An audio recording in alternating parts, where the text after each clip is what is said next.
Nestled beside the tranquil waters of Urswick Tarn stands one of Cumbria's most ancient places of worship, the parish church of St Mary and St Michael. Worship has almost certainly taken place here for over 1,000 years, with the present church containing medieval fabric, yet evidence suggests this sacred site reaches back even further into the early Christian period. Step inside and you're immediately greeted by treasures that span centuries. One of my favourite artefacts is an ancient grave slab bearing a mason's mark, the tool of a craftsman, shaped so many hundreds of years ago. Imagine carving stone by hand, never knowing it would still be admired generations later. Nearby is a remarkable fragment of an early stone cross, beautifully carved and a precious reminder of the church's Saxon past. But perhaps the greatest jewel is a famous rune-stone, discovered hidden within the fabric of the church during restoration work in the early 20th century. Its runic inscription commemorates a local lord named Churchyard and was erected by a man called Cumbrian during the 9th century.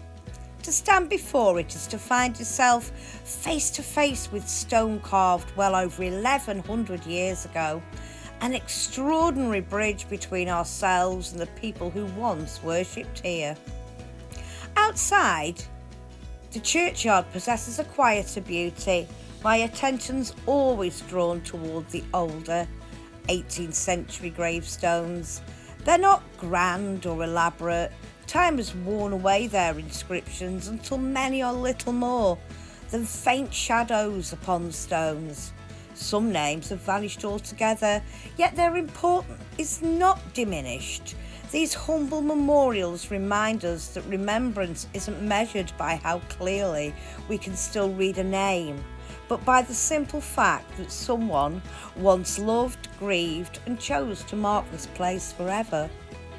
And if you venture just a little further up the road, you'll discover one of Cumbria's most intriguing curiosities.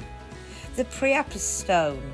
Long before Christianity established itself here, fertility and the cycles of nature were celebrated in very different ways.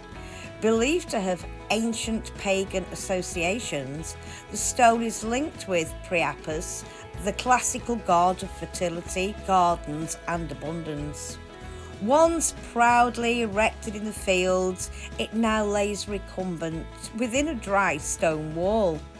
Local girls were said to have festooned it with ribbons after smearing it with butter before dancing around said monolith.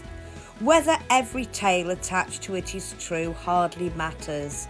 Like so many ancient monuments, it sits at the fascinating crossroads between folklore, faith and history, reminding us that the landscape held sacred meanings long before the church bells ever rang across Urswick.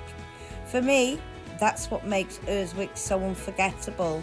It's not simply an old church, it's a place where pagan echoes, Saxon craftsmanship, medieval devotion and weathered 18th century memorials all exist together, quietly telling the remarkable story of this ancient corner of Cumbria.